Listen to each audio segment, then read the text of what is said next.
Welcome. The Parshat is Parshat Vayeira, where Hashem appears to Avraham at the opening of his tent.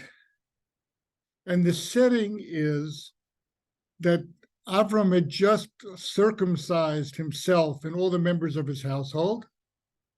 And he was 3 days after that took place. That's the chapter before the end of chapter 17 in Genesis, when Bereshit, and now we're up to chapter 18. And Hashem appears to Avraham. And the Torah, of course, doesn't say why. And the narrative, the story is well known to us. It's probably the story that many children remember from their earliest days of studying Torah. And it's a very detailed story. God appears to Avraham, doesn't say anything. Avraham notices there are 3 stragglers coming by his house. He tells God, "Excuse me, I've got something important to do." And the Torah goes into great detail how Abram serves these guests, welcomes them to his home, washes their feet, and the nuances of the Torah, invites them in, serves them delicacy after delicacy, involves his whole household in terms of serving them, which would mean Yishmael, his servant Eliezer. Yitzchak is not born yet. His wife is busy behind the scenes, out of sight, helping. And there's this fantastic scene of hachnosat orchim, of welcoming guests. And the wonderment is, we're going to look at the narrative first, and then we're going to look at some implications of the narrative.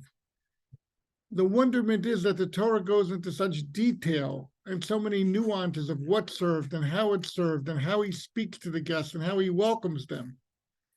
And then, of course, it turns out that these are not ordinary guests, something Avram and no one in his household realized, because they were, in fact, angels of God.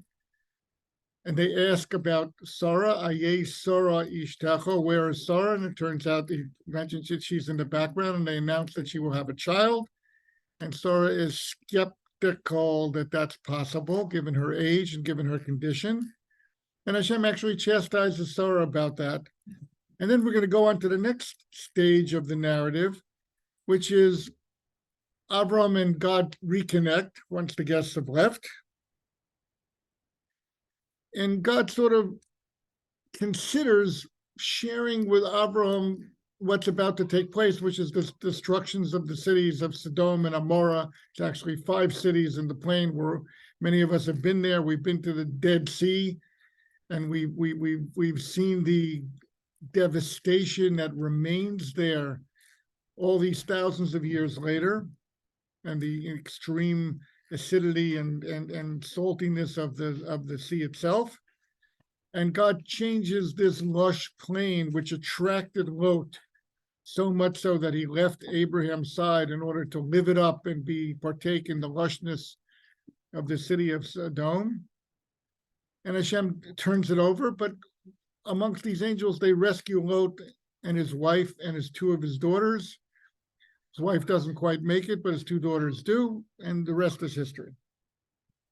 So the first noteworthy thing here comes from the Nesivat Shalom, a Hasidic Rebbe, who points out that this narrative is specific to after Avram circumcises himself. Now, we know Avram had a whole life of chesed, of kindness.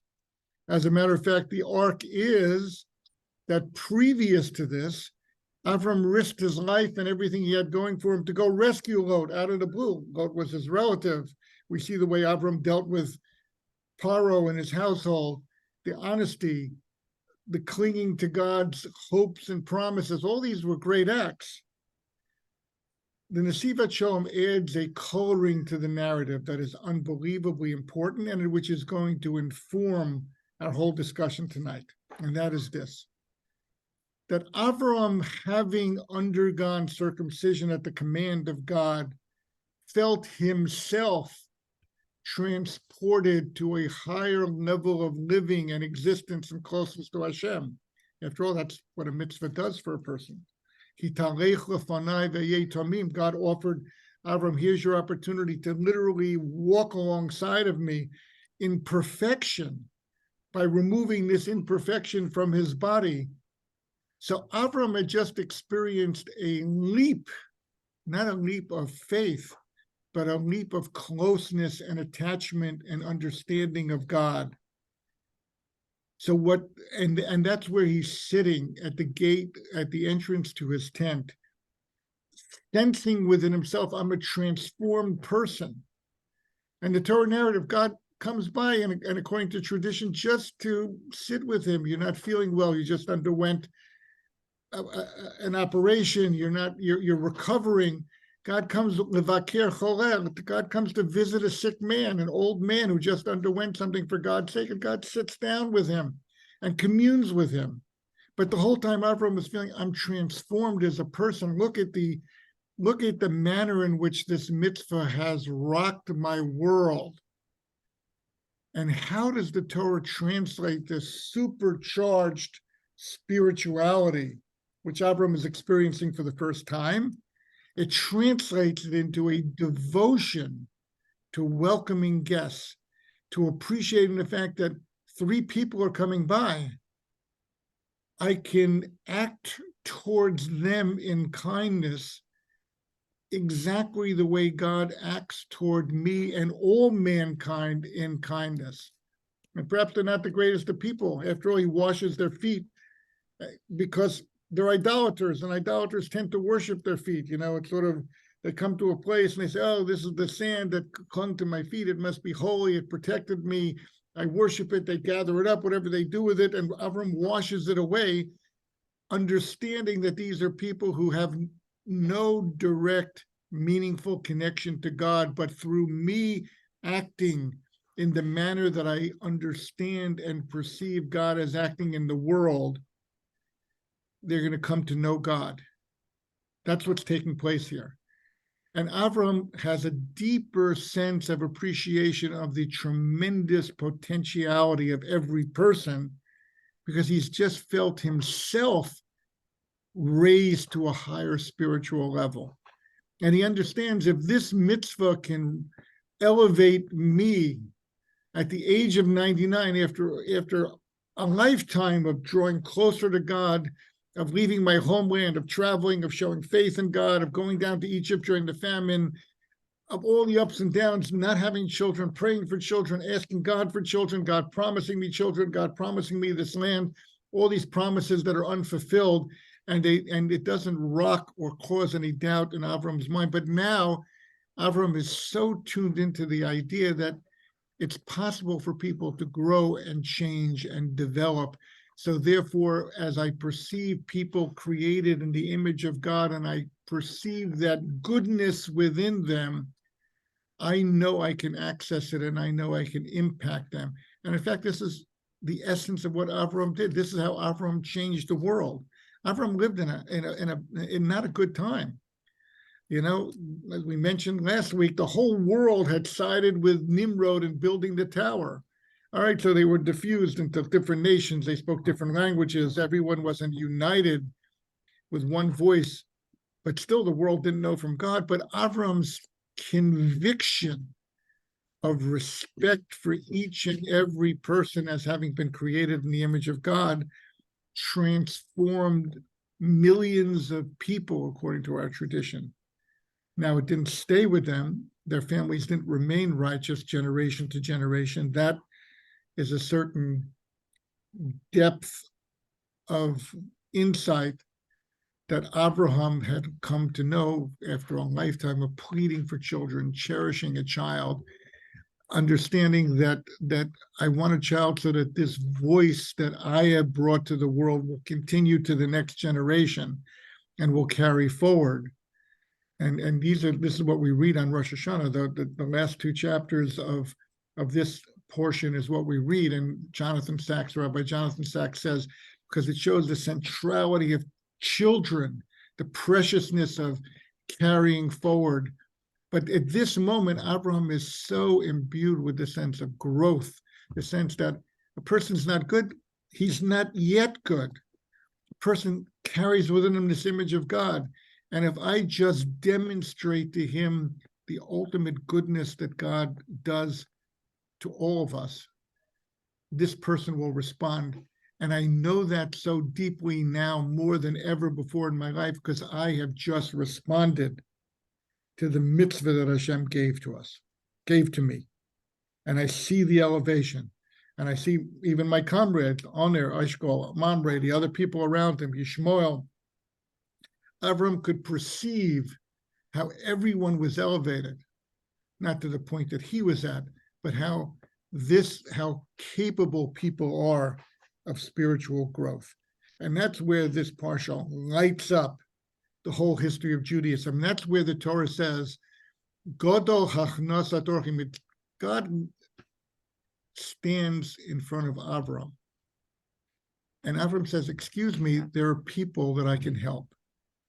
And the rabbis say, wow, this is a greater action. And as one commentary points out to clarify, prophecy, communing with God, ultimate spirituality, it has a passivity to it. You're the receiver, you're not the giver. And therefore, you're not fully acting in the image of God. So God understands Abraham's understanding of spirituality, that spirituality is not sitting on a hot day, perceiving God right with me and just enjoying the company in a relaxed way, but rather spirituality is, I have business to attend to. I can act in the world. I can take action, and I can demonstrate the attributes of God in the world in such a way that it impacts other people. And that's my job.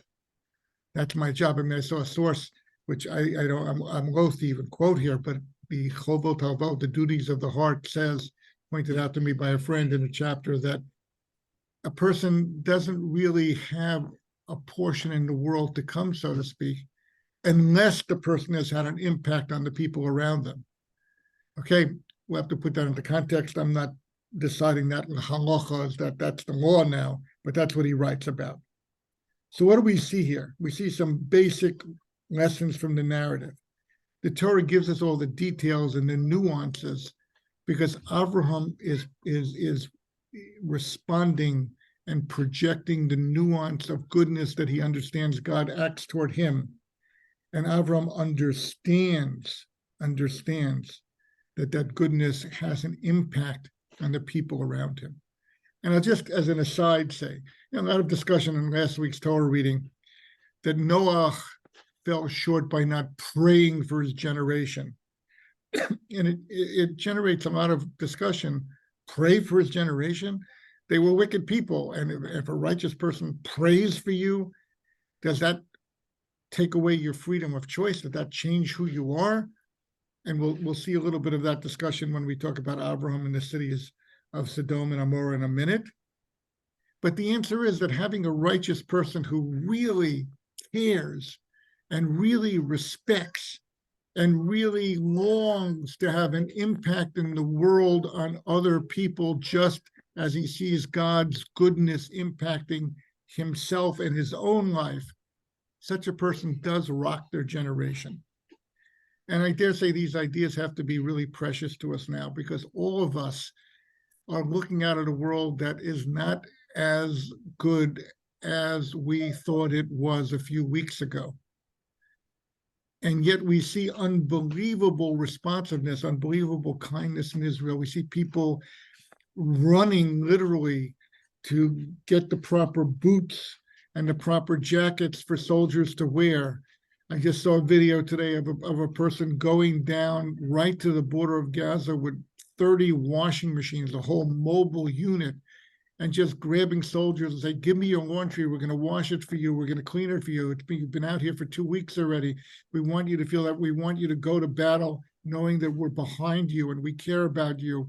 And we're going to do kindness for you and with you, because that's what rocks the world. That's what gives strength to goodness in the world. And we all perceive very deeply that we need that strengthening. The world needs that strengthening, that tikkun olam that we thought about by doing all kinds of fanciful things. Now we understand. Let's get real. Let's really stand with one another. Let's tune into another. Another example that came across my plate today.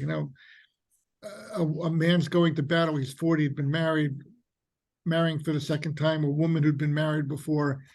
And she decides, look, we're not due to get married for a few months, but let's get married now because you're going off to battle, and I want to know you're my husband. And 400 people come out of the blue to celebrate and dance and rally with them. And this woman, unsolicited, starts quoting the very famous thing we sing at weddings, Od Yishama B'Yar Yehuda, once again it'll be heard in the mountains of Judah, Ubechutzot Yerushalayim, in the courtyards of Jerusalem, with the sound of a husband and a wife, a bride and a groom, and joy and celebrating. Those are things that activate goodness in the world, and they communicate goodness from one person to another, and that's what Avraham is all about here in this story. So Avraham sees this, and what we're going to see also is that prayer is part of it. And I'll approach it in the following way. Sarah doubts. The angels, disguised as men, say, we'll be back in a year. Sarah will have given birth. Sarah says, that sounds far-fetched. I'm old. My husband's old. I'm going to have a child. And one of the commentaries to Sephorno asks, what's with Sarah? She lacks faith in God. Of course she doesn't lack faith in God. This is Sarah, the matriarch of the Jewish people. So he answers and said she thought this was just a person giving her a bracha. Oh, I see you're an old couple, but you don't have children here. God should bless you and have a child, especially your wife. She's making all these delicacies for us. We haven't even seen her. She's hidden away. She's behind the scenes. Let's give her a bracha. She should be the mother of children. We should come back in a year. That's the way Sarah thought of it. And yet God criticizes her. Why? Not because she misunderstood the circumstances. She had no way of knowing that these were angels and that this was a prophecy and it was not a prayer. But God basically is saying, according to this approach, a prayer that you should have a child, you don't take that seriously? Do you know how powerful prayer is? You know how it changes the whole world?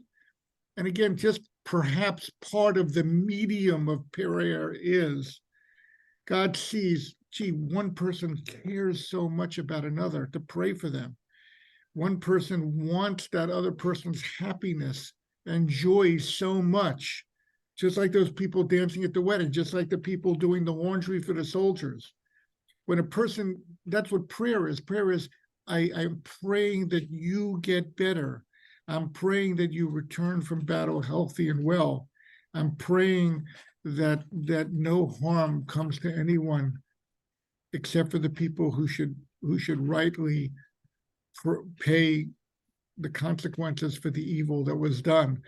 These prayers rocked the world. They changed the circumstances, and on such an esoteric level, as Sarah, who felt, all right, it's a prayer, very nice, I'm an old lady, leave me alone. No, God says, no, come on, if another person conveys those wishes to you, wrap your head around it and celebrate it, because that's how the world has changed. It changes reality. And that's also an idea we've mentioned here before, that the Arizal, in a Kabbalistic way, said anytime you open up a siddur to pray, you first should say to yourself, behold, I am fulfilling the mitzvah of love my neighbor, love thy neighbor as yourself. That's what prayer is. Prayer is a human being connecting to God, yes, but praying for others, wanting to give in the world the same way God gives.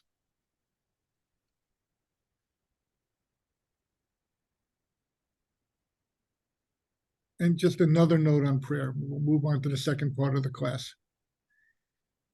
In chapter 21, and this is what we do read on Rosh Hashanah, where it says Hashem remembered Sarah as he had said, and she has a child.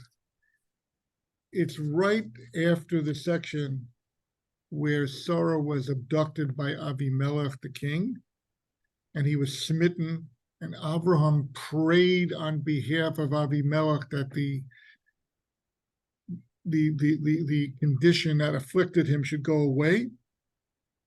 And we derive a halachic principle there, a reality that when you pray for your fellow first, Hashem answers your prayers. It's an unbelievable conclusion to make, because after all, it was already forecast that Sarah was going to have a child. Abram and Sarah have been praying for a child for decades. They were extremely righteous people. But somehow, again, it was the prayer of Abraham on the behalf of Avimelech, this king who literally stole his wife for a time. It was that prayer on behalf of him returning to health that was the trigger for Sarah having a child. So let's not sell any of ourselves short. And when we open up a Tehillim, a book of Psalms, when we simply pay more mind to doing any of the prayer services, when we get up in the morning, put our tefillin on, and we say the Amidah, we're transforming. And in many ways, we're raising the potential to transform evil into good. That's how powerful we have. And it should satisfy us that we have the opportunity to do this. Now, there's a lot of details in this parsha, and I want to go on to a second part here with this idea of seeing good. And that's what people don't appreciate, the holiness of the Torah. What do I mean by that? People question a lot of things. They have all different versions. This came from here, this came from there. And the amazing thing is that in the eyes of great Torah scholars, every nuance, every line of the Torah connects. For some, like the Baal HaTurim, in a Kabbalistic way, the numerology of the Torah all fits together and all makes sense. And that this word has the numerical value the same as this word, and that connects these two, and we learn out ideas from that. There's a person named the Rogachover or Gaon, who, and this was presented by Rabbi Gladstein, a series of ideas, who questions this very section in terms of the details and the nuances that are there, with the idea of coming to appreciate how every word of Torah is so precious and how it reflects truths that we have to cling to. And let's look at what he says. We start again in chapter 18, sentence 1. We're going to look at the same story. We're going to look at some of the details, some of the nuances in the text, and it's going to take us to a place that's very, very surprising. And the first is this. Vayeira Hashem be'onei Mamre. God appears, doesn't mention, to him, Avram, in the plain of Mamre. V'hu yoshev petach ha'ohel. And Abraham, was sitting by the entrance to the tent, looking for guests, interested in doing for others, reflecting on the fact that he has these new spiritual qualities that he never appreciated before, never even saw the potential of before. But lo and behold, the word Yoshev is missing a letter. It's spelled Yud Shin Bet. It's missing the Vav, Yoshev. We read it as Yoshev as if there's a Vav there, but it's missing. And Rashi goes to the Medrash and explains to us something. And it's a nuance in terms of Yoshev, Yoshav, was sitting, sat, is sitting, and in a fanciful way, in a way that seems very disconnected. God appeared. Avram, so to speak, started to stand up in the presence of God, and God said, "No, Yoshav, sit, stay seated, and I'll stand and commune with you." And what does Rashi say when quoting this Medrash? He says, this foretells the way Jewish courts operate. Because judges always have to be seated in a court of law, something that you see even in secular court. They're not allowed to stand up. They're not allowed to, they have to be seated as the judges. And by tradition, God Almighty stands amongst them while they are seated. And there's a sentence that indicates that God stands in the divine assembly. A group of judges is considered a divine assembly, and God is standing in the background. Okay, so where do we get the sense that this is a court? I mean, it's Avram sitting after his procedure of having the Brit Milah, looking out in the world saying, I want to portray goodness, I want to project goodness into the world, I want to elevate the world, I want to, in the midst of all the evil and idolatry and alienation from God, I want to make a difference. and God says, you stay seated, I'm standing. This is like we're convening a Beit Din, a court. Okay, where would you get such an idea that you're convening a court? Another question, but the Rogachover Gaon, strange name, it's the name of a town apparently in Belarus. And he actually died in the 1920s, very prominent rabbi, very intense in his Torah thinking. And he says he had three angels. What do we need three for? It could have been one, could have been two. And Rashi explains each one had a job to do, but we know that in the end, two of those angels go on to Sodom and visit with Lot. They're attacked by the people in the city who threatened to kill them. So he says, where do we have three angels? And they reduce down to two angels. If the idea was simply to announce to Sarah that she was going to have a child, one angel would have been sufficient, and Abram could have lavished all of his attention on one guest as well. That would have been fine. And then he says something else significantly, and this is very interesting, something that actually I never pondered before. But after they announced Sarah is having a child, Sarah laughs, God admonishes her, and then we go on.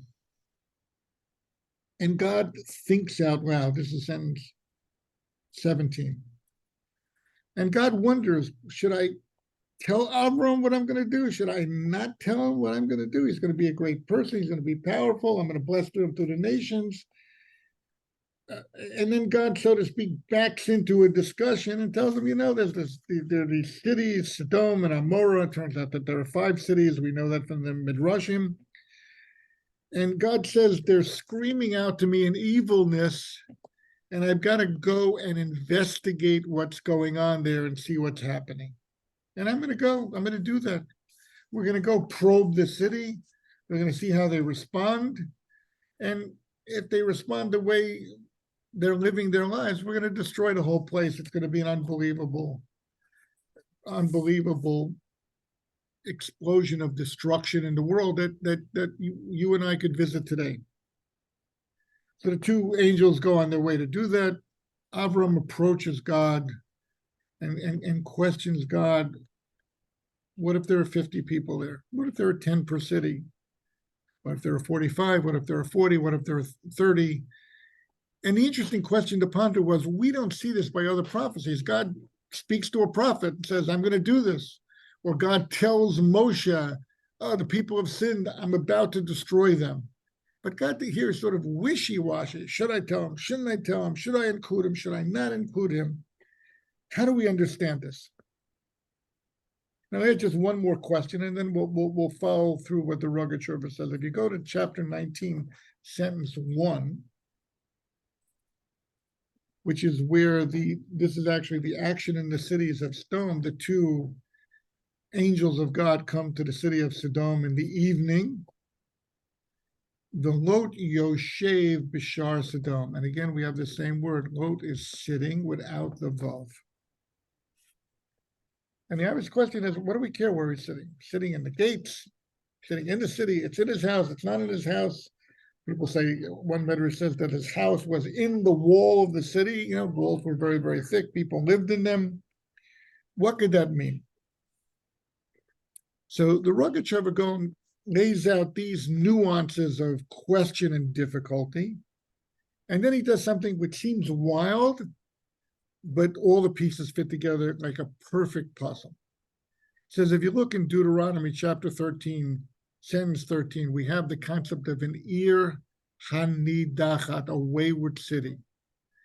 And it's a little section in the Torah that says that if it would happen amongst the Jewish people that an entire city, the majority of a city, would adopt idolatry, it would be up to the judges to convene a court to investigate and determine, is it the majority of the city or not the majority of the city?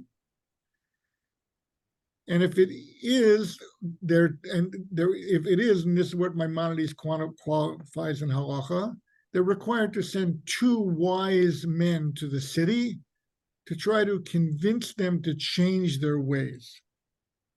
And if they don't change their ways, then they're declared a wayward city. You convene a Beit Din of 71 people, and that Beit Din has to hear the evidence and determine that, in fact, the majority of the city is worshiping idolatry, and then the city is destroyed, burned to the ground, and never to be rebuilt. A harsh section of the Torah is highlighting the tremendous consequences of having evil fester in your midst.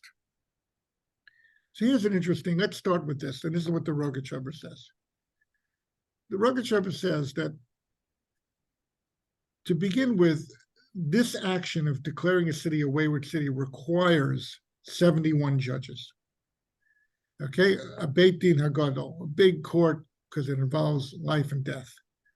And we know, for example, people say that Rabbi Akiva, the Gemara says that Rabbi Akiva said that such a Beit Din in his lifetime, if even once in a lifetime they convicted somebody, he would be skeptical. Why? And this is what I want to emphasize here. Because the idea of convening 71 judges is so that every aspect of a situation could be looked at thoroughly and considered thoroughly. And the law is that when they vote to convict or not, if they're unanimous, if it's 71-0 to convict, we don't execute the person, and the person goes free. And that's true with a Nir Nidachat also. That would be true with a wayward city also. So what do you need? I mean, it's an interesting thing to say, but you need people on a Beit Din who are going to be looking for the good and think what we call dan l'kavzchut, finding everything favorable, and really analyzing the facts. And even if there's a smoking gun, they somehow say, well, maybe this, I'm not ready to convict, because if everybody convicts, then the person goes free. That's the way courts work. So in an amazing way, the Rogatchover Gaon says, we learn the nuances of the laws of an Ir Hanidachat, this future codification of Jewish law. It has nothing to do with the city of Sodom. But because it's analogous, having a city like Sodom and Amorah and the other, there's a total of 5 cities in the plain that legislate against kindness. That's the way we understand their main grievance that God had with them. If you did kindness, you were executed. And there were signs up all over. You can't welcome a guest. You can't take anybody's guest. And that's the story with Lot. Lot invites these 2 people into his house. The town goes crazy. We want to kill them. We want to kill you. You have no business doing this. Who are you to break our legal system? Our legal system is that kindness is against the law. Why? Because what we have is only for us, okay? And for our children after us, but no stranger, no, we're not ready to share, not with one another, and certainly not with some usurper who comes within our province. It's all for us. We are takers and not givers. And that's the way the Midah of Sodom, the character of Sodom, is described. And I'll give you an example of it. If I had a tree in front of my house and a guy was walking on a hot day and he sat under my tree, and I went on and said, hey, this is my tree. Get off my property. I don't want you sitting under my tree. That's considered, according to halacha, according to Jewish law, midat Sodom. Why? Because he's not taking anything from you. He's benefiting from you in a way that doesn't cost you a penny, doesn't take anything away from you. And that's considered you are in fact representative of the people of Sodom. And just like God turned over their land and made it barren forever, that's where you stand in the world. The antithesis of Abraham, for sure, with his kindness and his chesed and everything else. So here's an interesting thing. So God says, I'm going to treat Sodom according to the halacha, according to the Jewish viewpoint of a wayward city. So I have to convene a court. You know what? God says, I'm going to include Abraham in this court. Now you could say cynically, but I'm not saying it cynically. I need a softie, because after all, if all 71 judges vote to convict, they're off the hook. And in fact, Avraham plays that role, seeing this goodness, being imbued with the idea that if I, as great as I was 3 days ago, have been transformed through the mitzvah of a Brit Milah, through my example of doing kindness and through praying for people and through doing goodness in the world, the worst person has some potential to do better. God forbear. So Avraham, in an interesting way, becomes the member of the court, and that's why the word Yoshev is spelt as Yoshav, and that's why Rashi says this evokes the sense of convening a court, because God is discussing the case with Avraham to include Avraham, so to speak, in the divine Sanhedrin that's going to make a ruling. And Avraham plays his part. He says, maybe there's 50, maybe there's 45, maybe there's 10. Okay, so you're voting not to convict on those other parameters. Of course, God does go and investigate. And from here, Maimonides gets a law that appears no place else, and that is his ruling according to Jewish law that's questioned by other sources, that before you convict a city as a wayward city, you must send 2 wise people to the city to instruct them and give them an opportunity to see through the wrongness of their ways. And how does Maimonides derive this legal fact? From the fact that God sends the 2 angels into the city of Sodom, and Lot welcomes them into his house. An amazing thought that this narrative, which we teach to our children, which has all these details, another detail he points out. So what about Lot? If he was part of the city, even if the majority of the city is judged to die, why was Lot spared? Right, he was the nephew of Abraham. Abraham had just risked his life last week to save him. And we know ultimately King David is a descendant of Lot's family.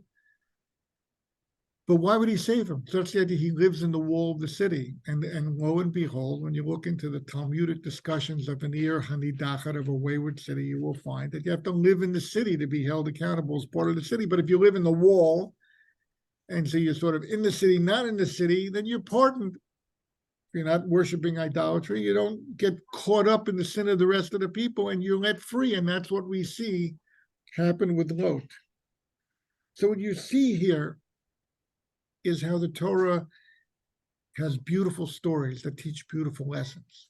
And the Torah has nuances and details which build the exact framework that makes it all work and makes it all happen.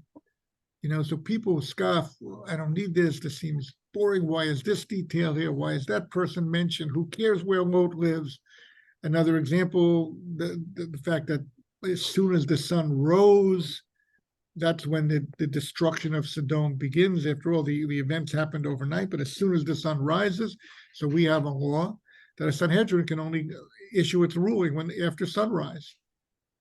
In consonance with this story, with the detail in the story. It's an unbelievable thing. And 2 cities, 5 cities, we won't discuss that because the hour is late. But all of these, the size of the city matters. Lot escapes to Sohar, which in fact was part of the compact of 5 cities, but it's a small one.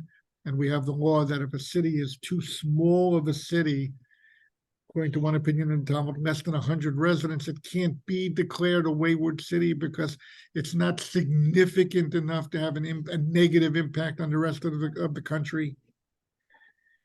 Let's catch our breath here and just realize how holy the Torah is, how every story has so many important lessons and inspiration points, and includes within it the very fabric of Jewish practice and halacha, and the way we live our lives as observant Jews reflected within it.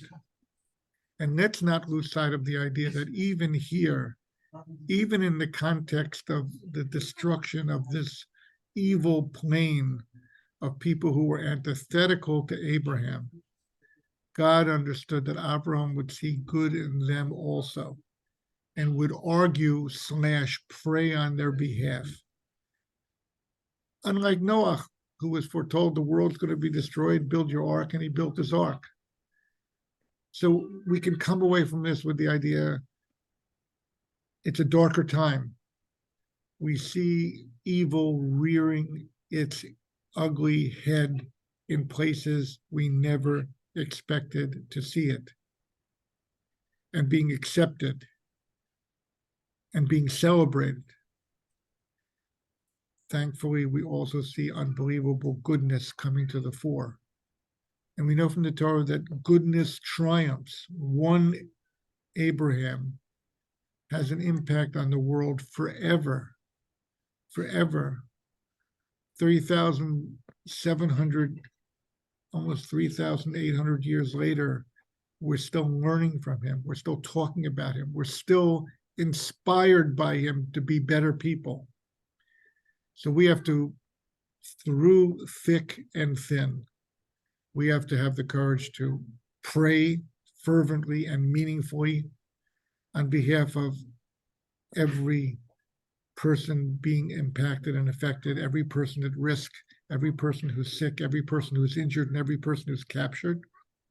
And we have to do so understanding that it's not lip service. Prayer shows a commitment to another human being, which is where the tikkun olam stems from. The same way that Abraham could say, "Excuse me, God, I've got a couple of people here to take care of. Just wait, I'll be back." And God not just accepts it, but God endorses it, and we learn from it. We have a big role to play, not to become depressed, not to become fixated with every news feed and every commentary and every ugly aspect of what's taking place around us, but rather to celebrate the good, reinforce the good, pray hard, and act in a way toward one another that we know we've always seen it prevail without fail. There's no one who's gone through history other than us, the Jewish people, because we've clung to these ideas and we've acted upon them and we fulfilled them. And God should just give us the strength to continue doing so now.